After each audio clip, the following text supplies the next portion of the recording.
Ayan, nagluto tayo ng kalderetang kambing. Yan, may nag-order sa atin kanina. So, parang gusto ko siya. So, nagluto ako ng kaldereta. So, ito, ni-start na tayong magluto. Meron tayong bawang. Yan, mainit na mantika.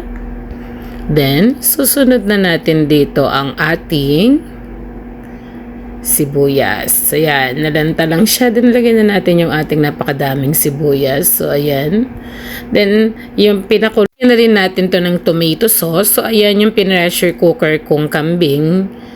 Ilalagay na natin dito sa ating sauce. So, ayan.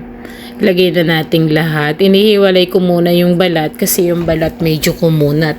So, mga 15 minutes pa siguro papakuluan ko pa yung balat, yung may balat siya. So, ayan, ini-separate ko muna yung mga laman kasi malulusak na to. Ito, tamang-tama lang yung pagkaluto kasi lalagyan pa natin siya mamaya ng sabaw para lumambot palalo. Pero inalis ko na rin sa ating pressure cooker. So, ayan. 2 kilos nga pala itong nabili ko. May nagpatay dito sa amin. So, inalok ako. Yung dati ko ding binibilan.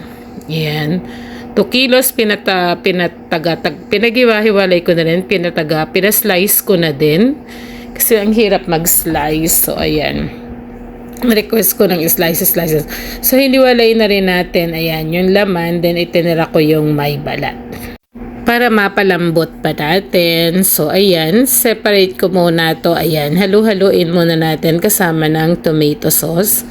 I-stop ko muna to habang hihintayin ko muna yung ating pinalalambotang balat. So, i-mix ko muna yung ating tomato sauce. Tapos, nagdagdag din ako ng paminta dito para medyo umanghang.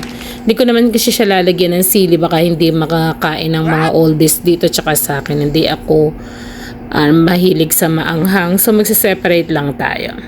So, ayan. Eto na ang ating Iyan, nalagay na natin ang ating gata. Hindi ko na napakita. So, eto na yung ating kaldereta.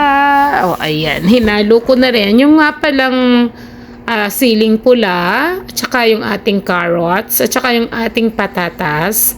Ipinrito ko siya. Ang gusto ko kasi doon, pag kasi pinrito mo actually, hindi siya malulusak. Is makunat lang siya. So, ayan, nagtiken na rin yung ating sauce. Ayan, nilito natin. Tiken na rin siya. Yan, sarap naman. Sabaw pa lang po, masarap. Nilagyan ko din to ng liver spread at saka ng peanut butter para mas creamier. So, feeling ko nga mas pinakamasarap tong luto ko ng kaldereta na to.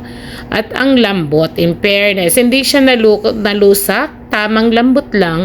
So, tamang sarap. Ayan. Pinatikim ko to kanina kay Del. Ayan, sarap na sarap sa. So, ayan.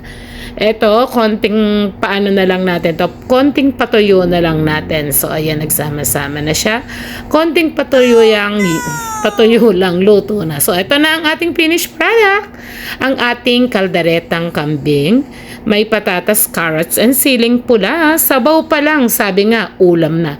So, na-enjoy nyo po sana ang aking video. Thank you very much sa panonood nito.